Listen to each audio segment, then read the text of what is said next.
Okay. We don't even realize, but in the academic setup or in media, there is ideology is something that, however hard you try, you cannot hide it.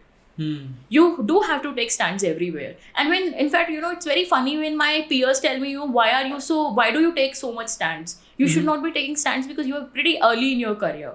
And, taking stand will definitely, fire back because you already are putting a label on yourself. And I tell them, how do you hide your identity?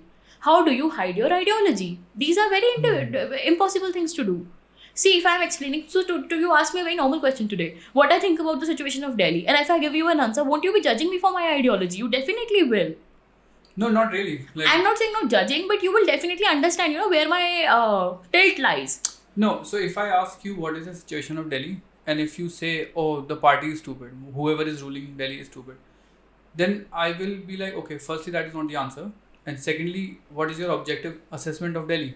As whether you want to call it like political assessment or administrative assessment or as a city. So for that, I don't think ideology is important.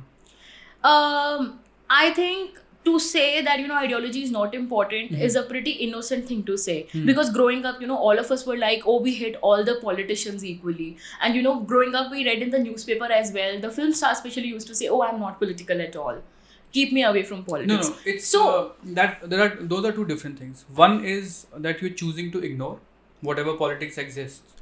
One is that you know what politics exists, but for decisions or for your opinions, you don't really need to confine by an ideology. See, you can take decisions. There as I per absolutely issues. agree with you that politics doesn't have to be everywhere. Right. Ultimately, see, one thing is, and that's where my own points also connects very well. I am not saying that should not be a conversation. I do not want only right liberals to survive and all left liberals to die. I want left liberals and right liberals both to survive.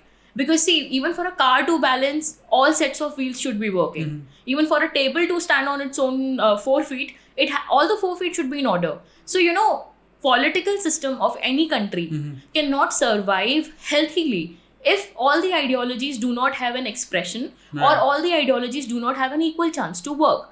Then, it leads to extremism of any kind. So if tomorrow, all the left liberals lose, what are we going to do? Then there will be right-wing extremism.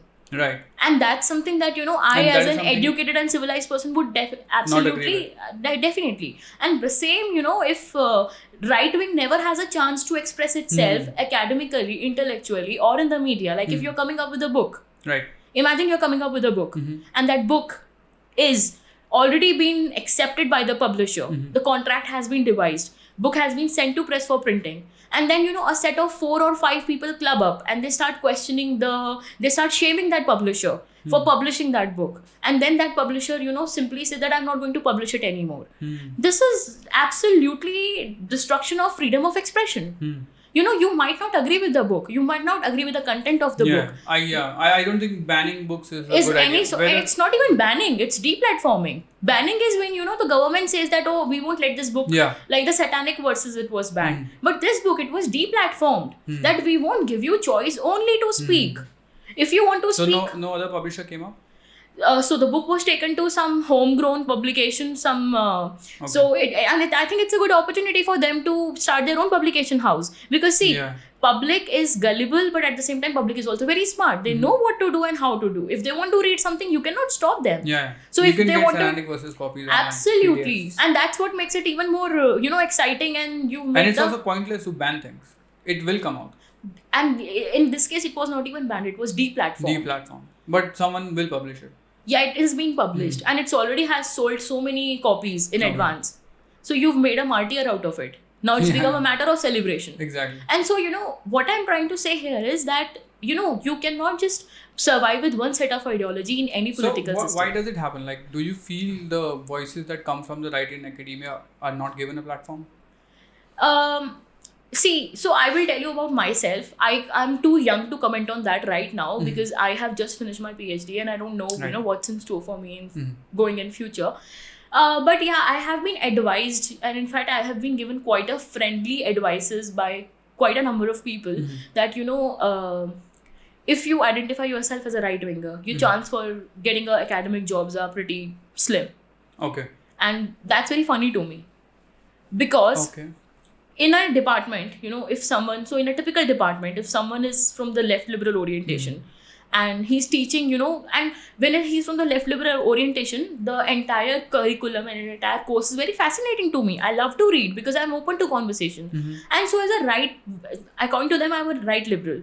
So as a right liberal, I will bring my own set of, curriculum, my own set of readings, my own set of intellectual ideas.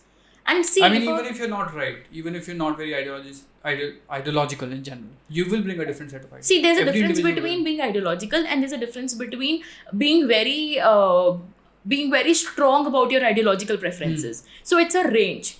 See, I would rate myself as a very ideologically fluid person. Because that's how intellectuals should be. Yeah. See, I'm not a politician right now. I'm not a BJP spokesperson. I'm not Narendra Modi's PA. I'm not anyone to be, justifying my ideology day in, day out. Right. I am an intellectual first. Right. And for me, most necessary thing is the spirit of criticism. Exactly. I should be, and in fact, I'm proud I've learned this thing from my supervisor, Dr. Dhananjay Tripathi, that, doesn't matter which idea comes from which ideology. Absolutely. You should be critiquing it with a free spirit. You should always be questioning things. Yeah. And luckily, in the entire South Asian University, I'm happy that I did my master's from there. Ideology never became a question. True. So I might identify myself as some other ideological person, but then there was an entire department and people coming from different walks of ideology. And it never became a question. Okay. I learned so much. I was never treated like a... But you're saying in general that problem exists? It definitely is. Okay. Because, if you go to other places, for Sao, you can definitely say that it's a very healthy place. Okay. And intellectually, you are signing up for a real good treat to, learn and immerse yourself into knowledge and, come out with a strong viewpoint and a strong opinion of your own. So any future students watching, they should take note. Definitely. But you can't say the same thing about other universities. And from what I hear, stories are not pleasant at all. Like? That, okay, so if a supervisor is a left-winger and he won't support students who are from right and he won't help them with jobs. He won't even take students who are from right. In fact, I hear very, very bad stories from my peers who are in other universities that they are often used as pawns in the political game of left versus right. Oh. So if a professor is, say, a right-winger and he is targeted by the other professors who are leftists or left liberals. Right. There's a difference between being leftist and left liberal again. So what is the difference?